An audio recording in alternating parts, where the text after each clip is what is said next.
berpidato berkhutbah. Makanya terus desa khatib Al Minangkabau. Jadi orang Indonesia itu luar biasa. Dulu yang namanya orang Indonesia di Arab Saudi itu dihormati sekali karena yang kesana itu pasti ulama. Sudah alim di Indonesia kesana, termasuk Mbah Ahmad Dahlan, Mbah Hashim dulu karena sama-sama muridnya Mbah Soleh Darat. Lama-lama yang kesana itu TKI TKW itu ya mulai agak dibully. Dulu Syekh Nawawi di antara ijtihad yang dihormati itu beliau mengkritik nyuwun sewu orang yang kan orang biasanya normalnya kan muji orang mati syahid, hebat orang mati syahid itu hebat gini. Oke, kita sepakat orang mati syahid itu hebat. Tapi kata Imam Nawawi dengan syarat niatnya itu li'ila'i kalimatillah dan itu bawaan takdir. Saya ulang lagi, itu bawaan takdir, harus mati di medan perang. Tapi tidak boleh seseorang ini niat perang tapi niatnya supaya syahid. Karena kalau begitu berarti dia berniat supaya menjadi maktulal kafir, orang yang dibunuh orang kafir. Kedua, dengan dia mati berarti pasukan Islam berkurang. Berarti dia ingin pasukan berkurang, hanya ambisinya dia ingin langsung ke surga.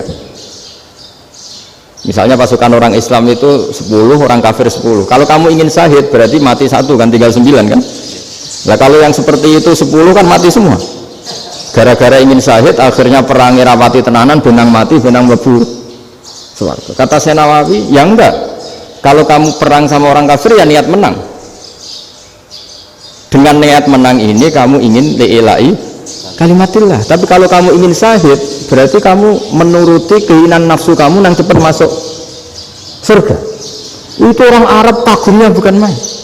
Karena di mana-mana orang itu dinilai dari niatnya. Paham ini ya? Tapi perang loh ya, dalam kondisi perang, bukan teroris. Perang itu artinya orang kafir yang ingin bunuh kita, itu perang namanya apa? Perang.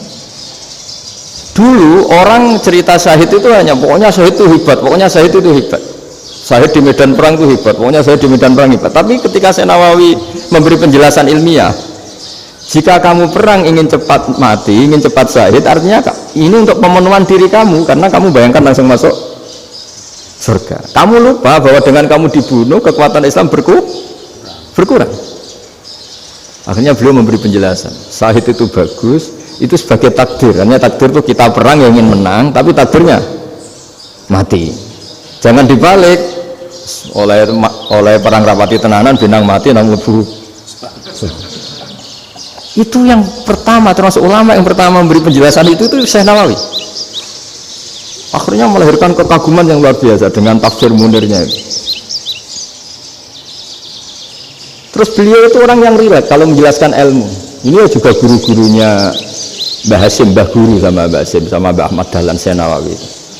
Jadi dulu yang alim di Arab itu ada Syekh Nawawi, ada Syekh Khatib Minangkabau, ada Syekh Bakir Jogja, ada Syekh Mahfud Termas. Itu orang Indonesia banyak sekali yang alim. Bahkan diantaranya yang dikagumi Al-Azhar itu juga orang Indonesia, nama Syekh Abdul Manan, itu mbahnya Syekh Mahfud Termas. Itu pertama ada duta besar Indonesia di Mesir, itu termasuk barokahnya Mbak Abdul Manan tadi, itu juga orang Indonesia. Jadi pemahaman ulama Indonesia itu khas, termasuk ketika memaknai apa? Syahid. Ketika memaknai apa? Syahid. Itu unik. Ketika Syekh Nawawi diuji dulu itu yang namanya ulama diuji dulu oleh 100 ulama. Jadi dulu ada kompetisi. Imam Bukhari diakui jadi ahli hadis itu diuji oleh mi'atu muhaddisin, 100 orang ahli hadis, sanad dibolak-balik, matanya dibolak-balik, tapi beliau tetap bisa mengembalikan proporsi sanad itu. Syekh Nawawi pernah diuji gini. Ayul afdal al ulama awis salatin. Keren mana ulama sama raja atau sama orang-orang kaya, sama penguasa? Ya keren ulama. Terus dibully sama orang. Tapi setahu saya banyak ulama yang antri di rumahnya raja, tapi saya tidak tahu melihat raja antri di rumahnya ulama. Kan kebanyakan kan mungkin ustadz atau kiai yang antri ngajukan proposal kan enggak. Nah, kalau raja kan enggak pati itu, malah enggak usah antri, kiainya sudah nyambut sebelum datang. Jawabannya lucu Syekh Nawawi itu, dan yang tanya itu langsung diam. Ya karena ulama itu tahu fungsinya uang, sehingga cara nyari sampai seperti itu. Sementara raja-raja itu tidak tahu fungsinya ilmu, makanya tidak pernah sowan ulama. Sehingga jadi ya dianggap enteng saja. Ulama kan tahu fungsinya uang, tahu untuk pondok, tahu masjid. Sementara raja tidak tahu fungsinya ilmu. Jadi itu khas Jawa ya. Khas Jawa, khas Indonesia. Apa-apa yang menurut orang banyak dengan tanda kutip itu buruk atau baik, itu orang Jawa menafsirkan itu gampang saja. Sehingga semenjak itu Jawa itu dipandang betul. Saya punya kitab namanya Qadayal Haji wal Umrah. Itu terbitan Hayatul Ulya Arab Saudi, milik Wahabi. Itu diantara fatwa yang dipakai untuk solusi muskilatul haji, problem-problem haji kekinian. Itu fatwanya syekh-syekh yang dari Indonesia, termasuk Syekh Khotib Minangkabau, Syekh Nawawi Banten, Syekh Bakir Nur Jogja. Misalnya begini, dalam fatwa-fatwa yang menyulitkan kita ya, sampai sekarang jadi perdebatan. Ketika sofa dan marwah itu dengan batas tertentu, saya ulang lagi dengan batas tertentu, mau tidak mau atas nama kebutuhan, itu kan butuh perluasan. Karena kalau naik turun itu mudah disepakati ulama. Jadi misalnya gini ya, saya punya tanah seluas ini, pasti orang akan mengatakan sampai bawah ya tanah saya, sampai atas tanah saya. Itu mujma' alaih, itu disepakati. Sehingga Nabi ngendikan al-Ka'bah min tuhumil ardi ilas sama Ka'batun. Ka'bah sampai ujung bumi, sampai ke aras semuanya Ka'bah. Sehingga tidak ada perdebatan ulama ketika Masjid Haram di tingkat, kemudian yang di atas sholat, tetap dia menghadap Ka'bah. Tidak harus dulu melihat di bawah, enggak, karena Ka'bah sampai langit Ka'bah. Sama, tanah Anda kamu tingkat sampai 10, enggak ada tetangga protes, karena bawah sampai atas tanah Anda. Tapi kalau diperluas, tanah Anda kamu luaskan setengah meter saja atau 3 cm saja, iso geger mbek tonggo. Karena di mana-mana batas itu ya tadi, kalau atas bawah miliknya, kalau samping enggak. Pertanyaannya, perluasan Mina itu ke samping, perluasannya Matof yang Mas'a itu juga ke samping. Geger kan ulama dunia. Bagaimana hukumnya Mina Jadid, Mina yang diperbarui atau Mina yang diperluas?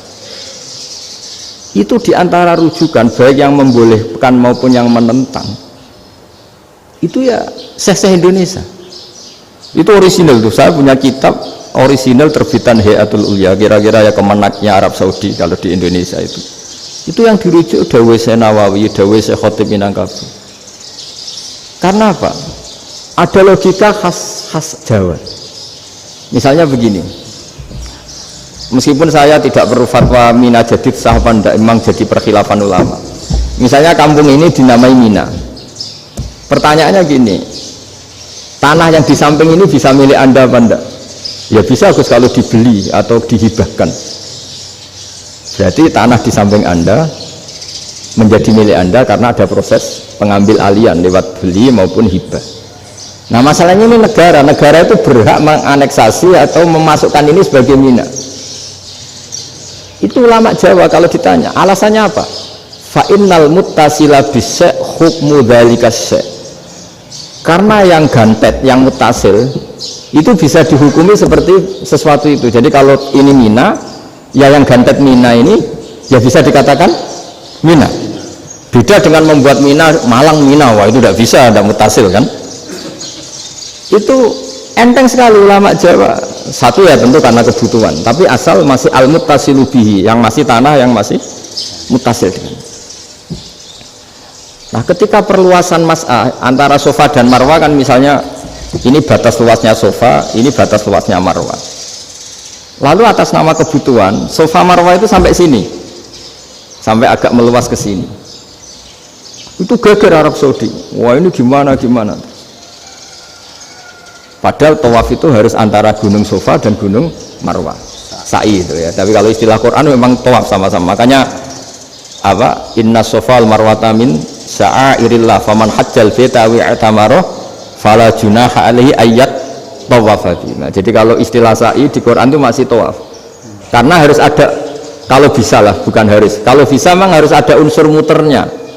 Kita kalau sa'i kan dari sini Sofa sampai sini Marwah, terus kan agak muter ke sini. Nah, kan agak membentuk lingkar, makanya Quran tetap mengistilahkan apa? Tawaf. Jadi bukan sini ke sini terus sini ke sini kan enggak, tapi sini sampai sini terus muter kan, terus sini. Jadi antara setar dan selama ini prakteknya kan gitu ya. Sofa ngambil sini, terus ke sini, terus agak muter. Ya, karena ada unsur agak muter ini terus orang menyebut apa? Tawaf. Tapi itu bukan syarat sah, ini cerita ideal. Saya ulang lagi ya. Gunung Sofa itu puncaknya atau pucuknya kalau dalam bahasa Jawa itu hanya segini, ini sampai sini. Nah, kelompok Islam yang fikih keras nggak boleh diperluas karena Allah memilih tempat ini itu spesial, jadi nggak boleh ke yang lain. Tapi ketika kebutuhan mendesak, mau tidak mau harus diperluas. Itu jawabnya Kiai Jawa lucu. Gunung sing ketok itu sing dhuwure tok, sikilane luwih hombo. Jadi karena kita kan gunung kan bentuknya gini. Nah, sofa yang kecil itu yang atasnya, tapi sikilannya sini kakinya lebih luas. Jadi boleh perluasan asal tidak melebihi kakinya. Ya dihitung ya lebih luas. Jadi Kiai Jawa itu kayak wong delok gunung Penanggungan, kayak gunung Arjuna. Di mana-mana puncak gunung itu lebih kecil timbang kakinya. Artinya diperluas ini bukan berarti tidak di sofa dan tidak di, nah, itu khas Kiai Jawa. Jadi jangan kira orang Jawa itu tidak hebat sekali. Termasuk perkembangan hotel di Arab Saudi. Itu dulu sebelum ada hotel, buyut saya kelima atau keenam dulu haji, namanya Badur Rahman. Itu kalau mau ingin apa ya, menghindari terik matahari itu masuk gua. Itu masuk gua itu hanya separuh badan, kakinya di luar. Jadi jangan bayangkan kalau gua di Indonesia kayak gua Akbar di Tuban orang bisa masuk jalan-jalan, enggak. Gua di Arab itu kayak cepitan batu, tidak sampai masuk.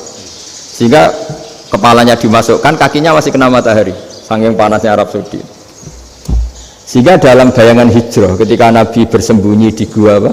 Sur, itu kata Abu Bakar, kalau orang kafir melihat kakinya pasti melihat kita karena nggak bisa masuk penuh. Jadi orang itu mau dempas tok. Sehingga ya kira-kira luasnya gua paling segini. Makanya guyonannya kiai-kiai itu untung nggak kayak gua Indonesia. Kalau kayak gua Indonesia laba-labanya capek karena luas sekali. Jadi jangan bayangkan gua Arab tuh kayak gua Indonesia. Makanya bayangannya andai kan orang tuh melihat ke bawah pasti melihat kita karena orangnya nggak bisa masuk penuh, nggak bisa masuk 100%. Ya kayak cepitan batu lah mirip. Itu kan mirip Gunung Uhud. Gunung Uhud kata Rasulullah, nanti kalau kamu perang itu di atas, menang atau kalah di atas, musuh biar di bawah, dengan di atas kamu bisa manah. Jangan bayangkan kayak Gunung Merapi, kayak Gunung Penanggungan. Lah kalau Gunung Penanggungan manah ke bawah yang leyang kan. Jadi gunung di Arab itu kayak bukit ya, sampean pernah kan ke Uhud itu ya sama ini aja tinggi ini kan. Nah ini yang mulai ada mis, makanya nerjemah itu susah di Indonesia. Karena jabal itu udah harus tinggi. Kalau tinggi nggak bisa manah dari atas ke bawah kan nggak ngefek kan. Sama kalau ke Uhud gunungnya kan pendek sekali sehingga yang manah dari atas ke bawah ya kalau kena musuh ya celaka karena memang dekat. Ya kalau gunung Indonesia manah dari